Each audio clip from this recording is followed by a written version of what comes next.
우리 선악간의 대쟁투의 내용을 보면 그 내용이 결국 그 뭐가 있냐면, 여러분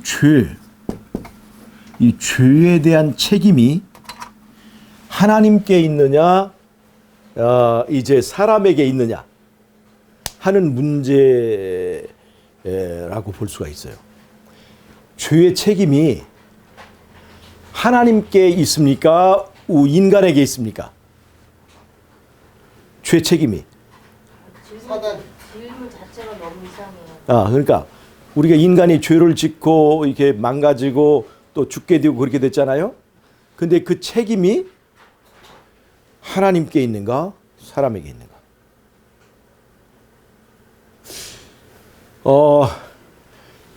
사실 성경의 그 기록에 보면 그 사람에게 책임 있는 걸 우리가 알 수가 있죠. 그러나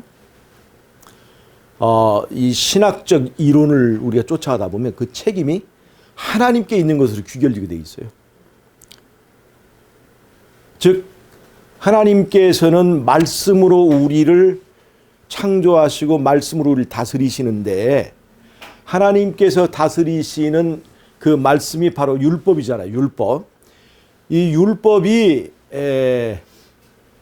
인간이 율법을 지키는 것이 불가능하든가 지키기가 너무나 까다로워서 죄를 범할 수밖에 없다. 이렇게 되면 그 책임 누구에게 있는 거예요? 그럼 하나님에게 있는 거죠. 그 다음에 이제 우리가 하나님의 율법을 지키지 못하는 죄를 짓게 되는 이유가 뭐냐면 우리의 육체의 본능 때문에 그렇다는 거죠. 우리가 뭐 육체의 그 본능이 있잖아요. 정욕이 있잖아요. 근데 사실 죄 짓는 원인을 따져보면 다 그거거든요. 육체의 정욕이 땡기는 어떤 그럴 때문에 죄를 짓게 된단 말이죠. 선악과를 따먹을 때도 어떻게 됐어요? 보암직하고 먹음직하고 지혜롭게 할 만큼 탐스럽다는 것은 바로 우리 인간의 내면 속에 정욕이 끌리는 그것을 묘사를 한 거예요. 그러니까 그것 때문에 우리가 죄를 짓는다면, 우리 사람들은 우리가 보통 그렇게 얘기하죠. 우리가 이런 육체를 입고서 어떻게 율법을 지킬 수 있느냐, 그런 얘기들을 우리가 하지 않습니까? 우리가 인간이 하나님의 율법을 지킬 수 있느냐 없느냐 할 때 가장 이제 그 근본적인 이유가 되는 것이 뭐냐면, 우리에게는 육체의 정욕이 있기 때문에 어떻게 하나님 말씀대로 다 사냐, 어떻게 율법대로 다 사냐. 그래서 십자가에서 예수님께서 이제 율법을 폐하고 믿음으로 이제 살면 된다고 했기 때문에 우리가 자유로운 것이지, 율법대로 우리가 살 수가 없다. 누가 율법을 지킬 수 있느냐 하는 얘기들은 결국은 율법과 정욕을 누가 만들었어요? 하나님이 만드신 거죠. 그래서 문제가 어디에 있는 거예요? 사실 이 계명을 우리가 지키지 못하고 죄를 짓게 되는 죄의 원인이 알고 보면 우리의 자유를 제약하고 지킬 수 없는 법을 강요하고, 그 다음에 우리의 정욕을 하나님께서 만들어 창조하셨는데 그것 때문에 우리가 못 지키는 거라고 얘기를 해버리면 결국은 그것을 창조하신 하나님에게 책임을 돌리는 거예요. 사실은 이런 이야기들이 어디서 시작된 거냐? 인간이 범죄한 다음에 하나님께서 아담을 불러서 너 어떻게 된 거냐? 이렇게 물어봤을 때, 하나님, 제가 무슨 죄가 있습니까? 이 여자가 시켜서 한 거예요, 내가. 그렇게 얘기를 했어요. 그럼 그 여자는 누가 줬어요? 아니, 그 여자는 누가 줬냐고. 하나님 때문이라고. 결국은 그거예요. 그게 죄를 하나님께 넘기는 거예요. 그러니까 여자애한테 물어봤습니다, 하나님께서. 이게 어떻게 된 거냐, 너 이게. 그랬더니 여자는 뭐예요? 뱀 때문에 찐 겁니다. 이렇게 패어요. 결국 뱀은 누가 만들었어요? 하나님이 만들었기 때문에 결국은 죄를 하나님에게 떠넘기는 거예요. 여러분, 우리가 율법을 지킬 수 있습니까? 잘 보세요. 지킬 수 없는 법을 하나님께서 주셨으면 그건 하나님 책임입니다. 인간이 지키면 삶을 얻을 법이라고 그랬는데 지킬 수 없게 해놓고 뭐 지키면 뭐 그런 말을 하면 무슨 의미가 있어요. 하나님께서 율법을 지키면 삶을 얻을 율법을 준행하지 않았기 때문에 이스라엘이 바벨론에 포로로 잡혀갔다고 얘기를 하고 있어요. 지키면 삶을 줄 수 있는 그 법이라고 그랬는데 근데 문제는 못 지킨다는 말이죠. 그 못 지키는 법을 주시고 그다음에 그 법을 그 율법을 범하면 죄인으로 취급해 가지고 이제 죽이는 그 하나님은 독재자다라고 하는 결론 내려서 결국은 사단은 그것을 근거로 해서 뭐를 차지하고 싶은 거예요? 예수님의 보좌를 차지하고 싶은 겁니다. 예수님은 우리의 왕이 되기에는 부적합한 존재다 얘기를 하는 거죠. 이것이 바로 대쟁투의 이제 그 구조라고 볼 수 있습니다. 예수님의 통치를 부정하는 거예요. 그래서 책임을 예수님에게 돌리는 겁니다. 그래서 문제는 그래서 인간이 율법을 다 지키면 어떤 삶이 되냐면 흠 없는 삶이 되는 거예요. 흠 없는 삶. 이 흠 없는 삶을 다른 말로 하면 이게 뭐냐면 하나님의 품성입니다. 하나님 품성이에요. 흠이 없는 이 특징, 흠 없음은 누구만의 이 특징이냐면 하나님의 품성의 특징입니다. 하나님의 품성의 특징이에요. 그런데 이 흠 없는 품성을 우리가 이룰 수 있느냐 없느냐. 여기에 이제 우리 대쟁투가 얽혀든 거예요. 사람이 흠 없는 삶을 살 수 있느냐 없느냐. 근데 사단은 뭐라고 우리가 얘기합니까? 살 수 없어. 그리고 책임을 누구한테 떠넘기는 거예요? 하나님께 떠넘기는 거예요. 그리고 그 증거물로 인간들을 제시하는 거죠. 인간을. 하나님이 그렇게 잘해주고 그렇게 이렇게 그 축복을 줬던 인간도 지키지 못하는 그 법. 그래서 예수님의 통치를 부정하게 만드는 거죠. 자, 보세요. 하나님께서 빛이 있으라 말씀하시면 여기 말씀이 나오잖아요. 말씀하시면 그게 무엇이 돼요? 빛이 드는 거예요. 그러니까 하나님의 말씀은 빛인 거예요. 말씀이 빛인 거예요. 근데 다른 존재, 사람의 말은 말씀이 빛이 됩니까? 안 됩니까? 내가 빛이 있으라 아무리 얘기해도 그 말씀이 빛을 드는 일이 없습니다. 이 말씀이 빛이 드는 이 행위를 뭐라고 그래요? 창조라고 하는 거예요. 창조. 그러면 하나님께서 나 외에 다른 신을 섬기지 말라라고 말씀하셨죠? 그럼 그 말씀이 실행되는 것은요, 다른 걸로 하면 일종의 불가능한 것을 가능하게 하는 것입니다. 창조 행위랑 똑같아요. 자, 이게 잘 보세요. 빛이 있으라 말씀하시니까 그 만물이 거기에 순종합니까? 안 합니까? 순종하죠. 자, 나 외에 다른 신을 섬기지 말라라고 말씀하시면 순종 행위가 이루어질 수 있습니까? 없습니까? 그 창조 행위인 거예요. 창조 행위이기 때문에 우리 인간의 힘으로는 할 수가 없어요. 창조주만이 가능한 것입니다. 창조주만이. 자, 보세요. 창조주의 말씀이죠. 창조주의 말씀은 바로 말씀은 말로 끝나지 않고 반드시 빛이 돼야 됩니다. 나 외에 다른 신을 섬기지 말라라고 말씀하시면 그것이 말로 끝나지 않고 뭐가 돼야 돼요? 순종으로 나타나야 되는 거예요. 순종으로. 그건 창조 행위랑 똑같은 거예요. 그것은. 자, 그러려면 말씀이 빛이 되는 과정에는 하나님이 직접적으로 혼자 다 하실 수 있습니다. 자, 보세요. 농사도 말이죠. 하나님이 사람의 협력 필요 없이 혼자 다 짓는 농사가 있습니다. 산에 머루가 농사를 지어앉아요. 머루 농사 돼야 안 돼요? 되죠? 사람이 일 하나도 안 하는데 누가 농사 지은 거예요? 하나님 혼자 농사 지으신 겁니다. 하나님 혼자 창조하실 수 있어요, 없어요? 있습니다. 있어요. 그런데 농사 가운데서도 사람이 협력할 수 있는 부분이 있습니다. 그 머루나무를 갖다가 사람 협력하면 어떻게 돼요? 껍질 까주죠. 가지 잘라주죠. 그 다음에 비료 주죠. 물 주죠. 그러면 사람이 하나님과 협력하게 되는 거예요. 그러면 농사의 결과가 달라집니까? 안 달라집니까? 달라지게 돼 있어요. 그러면 사람이 협력했으면 이건 90%는 하나님의 은혜입니까? 100% 하나님의 은혜입니까? 100% 하나님의 은혜죠. 왜냐하면 사람도 하나님 만드셨고 사람의 모든 그 시간과 무슨 두니와 모든 것도 다 하나님이 주셨고, 그렇지만 다 100% 하나님의 은혜지만 사람에게 기회를 주셨다는 데 큰 의미가 있는 거예요. 마찬가지로 빛이 있으라.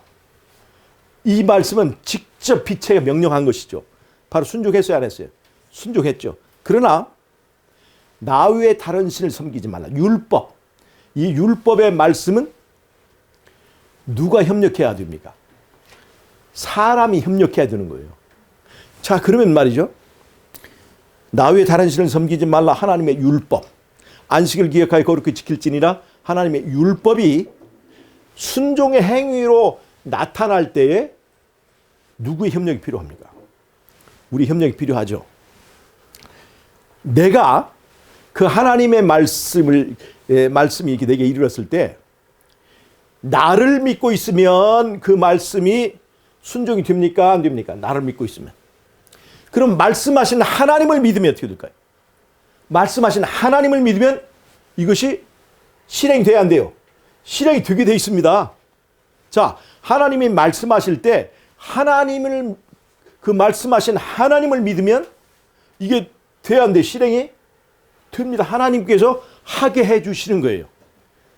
무엇을 통해서? 성령을 통해서.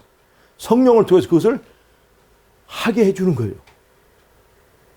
그런데 하나님이 말씀하시는데 내가 나를 믿고 있으면, 그리고 하나님을 불신하게 되면 이 말씀이 실행이 됩니까? 안 됩니까? 실행이 안 되는 거예요. 자, 그러면 다시 우리가 하나님의 율법을 순종할 수 있습니까? 없습니까? 이 방식에 의하면. 즉, 내가 말씀하신 하나님을 믿으면 순종할 수 있어요.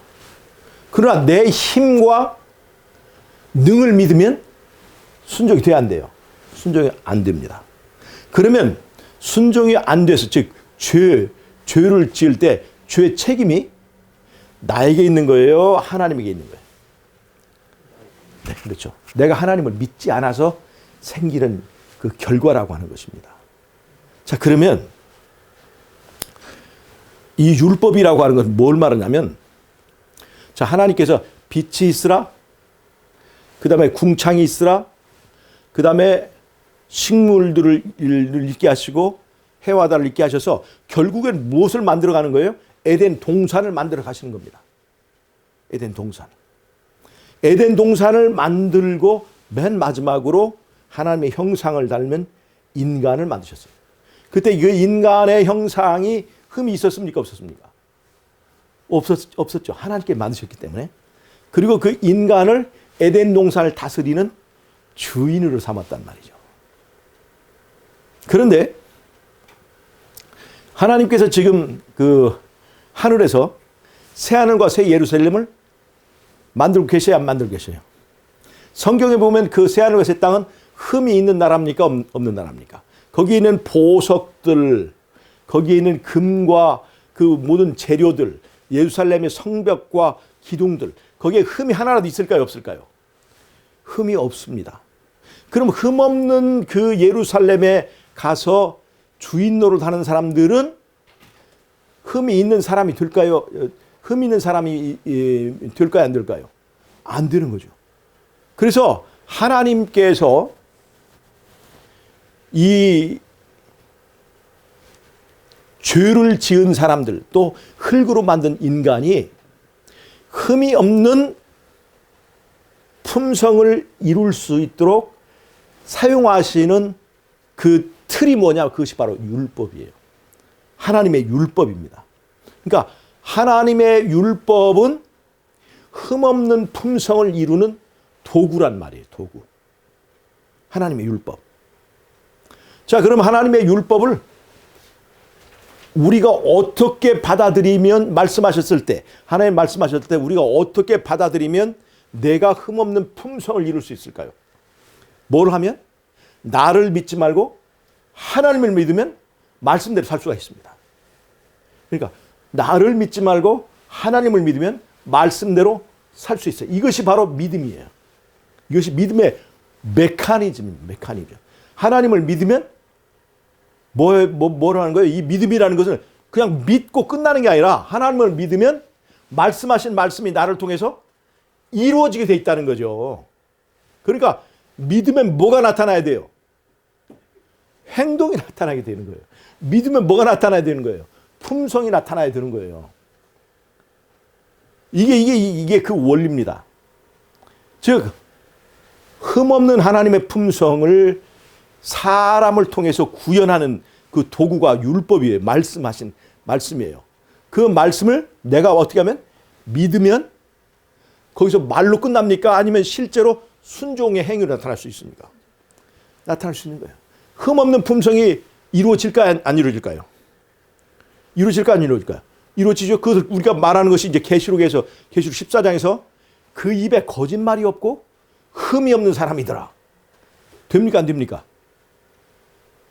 이게 14만 4천인이 된다는 것은 될 수 있었다는 겁니까? 없다는 겁니까? 뭐에 따라 달라지는 거예요? 말씀에 대한 우리의 자세에 달라지는 거예요. 하나님께서 말씀하셨으니 내가 하나님을 믿으면 그것이 이루어진다, 안 이루어진다? 이루어지고도 남는다. 왜 남는다란 말을 듣냐면 예수님께 십자가에서 자기의 생명을 바쳐서 죄의 값을 치르셨죠? 간신히 죄값을 치렀습니까? 치르고도 남았습니까? 치르고도 남았죠. 하나님의 은혜는 죄의 문제를 해결하고도 남았습니다. 그러니까 하나님을 우리가 믿으면 하나님께서 말씀하신 것이 내 삶에서 이루고도 남는다는 거예요. 그래서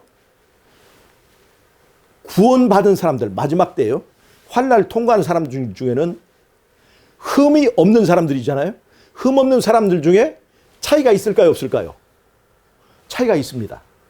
이게 무슨 말이냐면 흠은 없지만 더 넉넉하게 이기는 사람이 있고 간신히 이기는 사람도 있을 수 있다는 거예요. 실제로 그런 일이 있어요, 없어요? 대쟁투에 보면 어떤 사람은 믿음이 약해가지고 너무나 힘들게 그것을 통과하는 사람도 있고 믿음이 강해서 그것을 여유 있게 통과하는 사람도 있다고 그랬어요. 믿음의 분량의 차이입니다. 있을까요? 없을까요? 흠이 없어요. 그들은 다 똑같이 통과를 한 사람들이에요. 14만 4천을 통과하지만 통과해서 거기에서 차이가 있을 수가 있다는 얘기입니다. 네. 자, 14만 4천이 예를 들어서 우리는 육체를 가지고 있기 때문에 율법을 다 지킬 수 없습니다. 그럼 어떻게 될까요?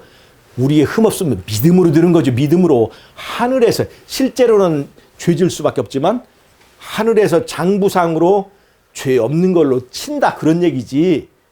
실제는 우리는 육신을 벗어나지 못해도 하나님은 이해하십니다. 이런 얘기입니까? 이런 얘기 아니라는 거예요. 그 입에 거짓말이 없다. 하늘 장부상으로 거짓말이 없는 겁니까? 실제 우리 삶에서의 거짓말이 없는 걸 말합니까? 실제 우리 삶에서 거짓말이 없는 거죠. 바로 뒤에 있는 흠이 없는 자라고 하는 것은 장부상으로 흠 없는 것을 친다. 육체를 가지고 있기 때문에 어쩔 수가 없어. 이건 언제 변화되는 거예요? 예수님 오실 때 그때서야 변화되는 거니까 그때까지는 어쩔 수가 없는 거지. 그렇게 말하는 거예요? 그게 아닙니다.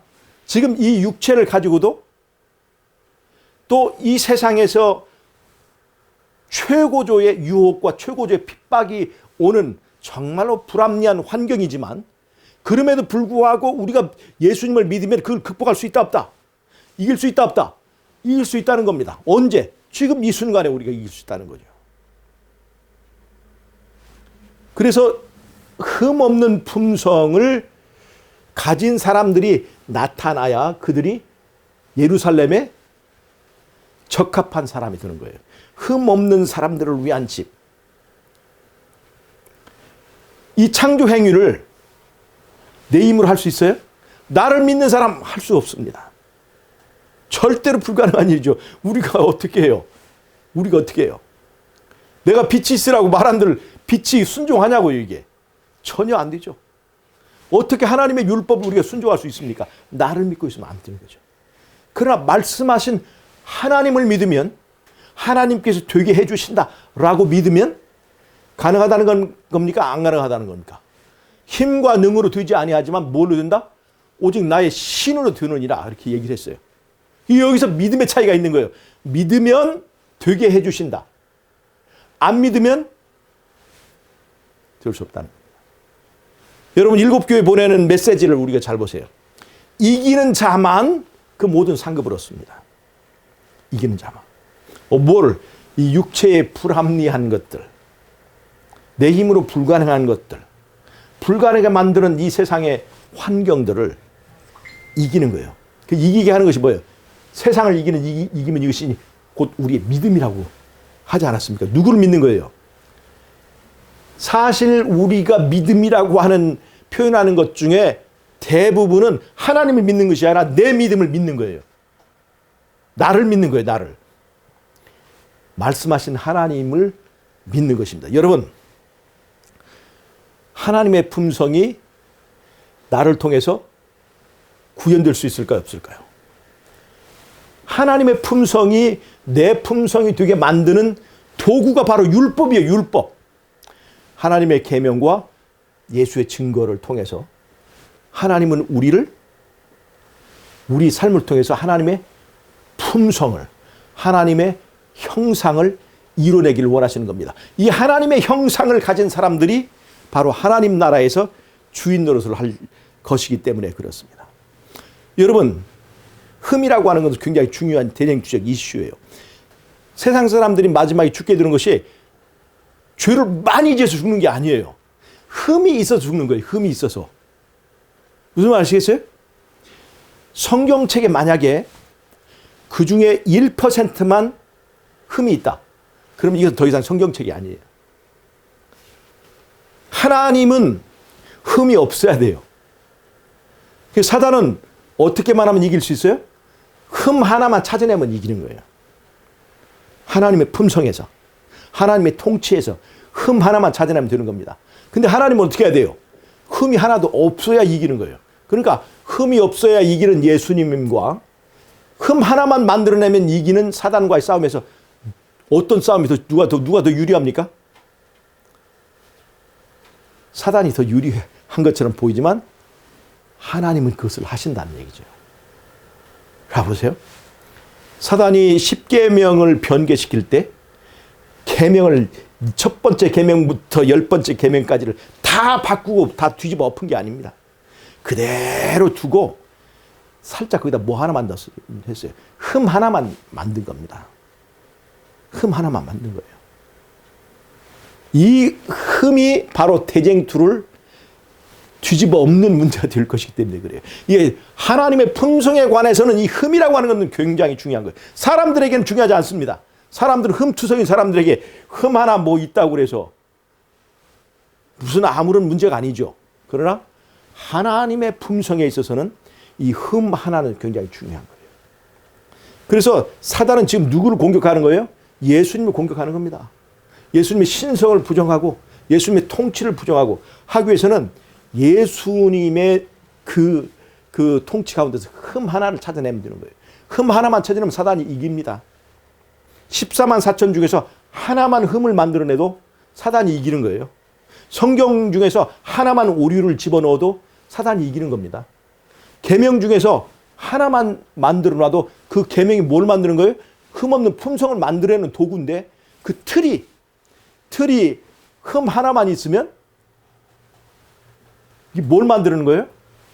흠 없는 품성을 다 깨뜨려 버린 거죠. 여러분, 위조 지폐를 보면 비슷합니까? 안 비슷합니까? 자세히 보면 뭐 하나만 차이가 있어요. 흠이 하나만 있어요. 그 틀에 흠 하나.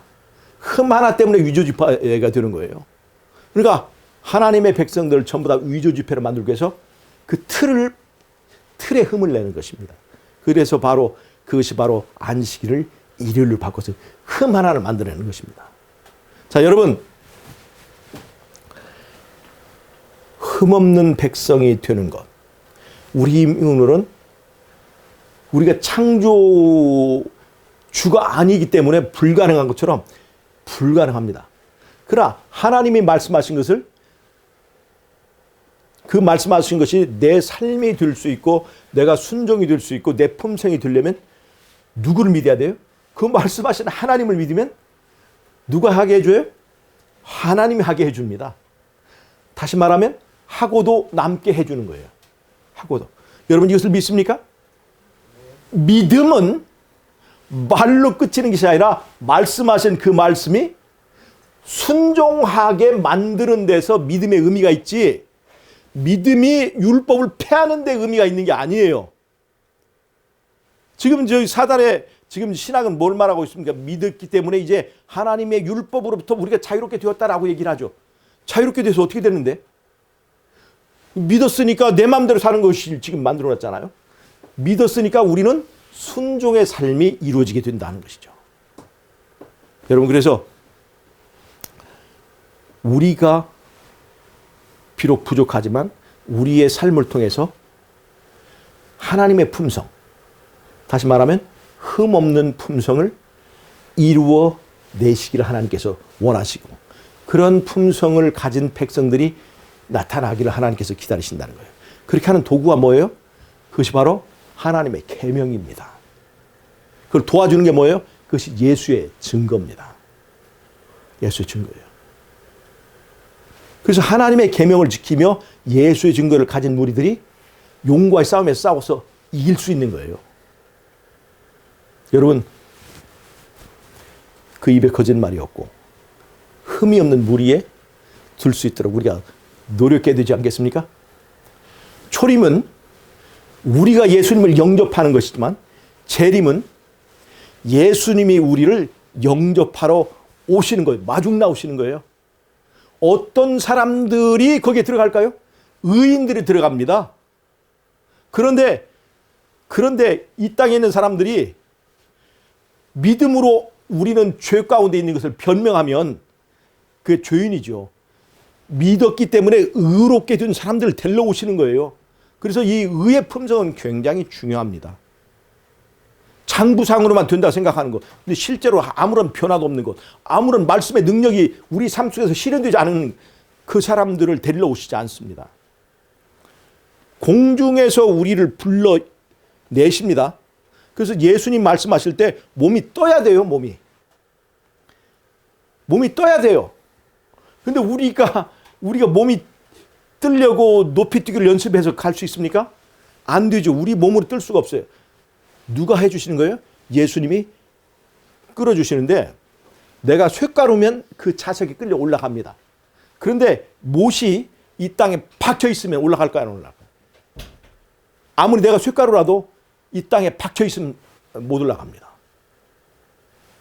우리는 때로는 못이 될지 모르지만 이 땅에 박혀 있어요. 뭐예요? 이 땅의 욕심, 이 땅의 어떤 것들에 매몰되어 있고 집착이 되어 있어요. 예수님이 와도 몸이 뜨지 않습니다. 그래서 우리는 예수님이 우리를 영접하러 오시는 것을 아셔야 돼요. 마중 나오시는 거지 이 땅에 착륙하지 않아요. 그래서 예수님 영접할 때 예수님을 향해서 몸이 뜰 수 있는 사람이 돼야 돼요. 그건 뭐예요? 정말로 예수님의 재림을 고대하고 하나님 나라를 기대하면서 그 나라의 백성으로서, 그 나라의 주인으로서 적합한 변화를 가진 사람들로 준비되어야만이 우리가 마지막 때에 살아남을 수 있다는 것을 이해할 수 있기를 바랍니다. 많은 유대인들이 있었지만, 많은 유대 박사들이 있었지만 초림 때 예수를 영접한 사람이 아주 소수의 사람들 뿐이었습니다. 이 땅에 많은 그리스도인들이 있고 믿음을 주장하지만 예수님이 이 땅에 오실 때 예수님이 영접해서 데리고 갈 수 있는 사람들은 극히 소수라는 걸 여러분 아시기 바랍니다. 아무나 가는 게 아니에요. 믿음으로 말미암아 구원을 얻는 거 쉬운 일 절대 아닙니다. 절대 아니에요. 왜요? 우리의 믿음은 하나님을 믿기보다 나를 믿는 일에 익숙해져 있기 때문에 쉽지 않습니다. 십자가의 놀라운 사랑에 변화되는 사람만, 반응하는 사람만 그 변화를 가져올 수 있습니다. 여러분, 하나님께서 우리에게 계명을 주신 거 감사한 마음으로 받아들이고 하나님의 계명을 통해서 변화되는 저와 여러분이 되시기를 바라면서 말씀을 마치도록 하겠습니다. 제 기도 마치겠습니다.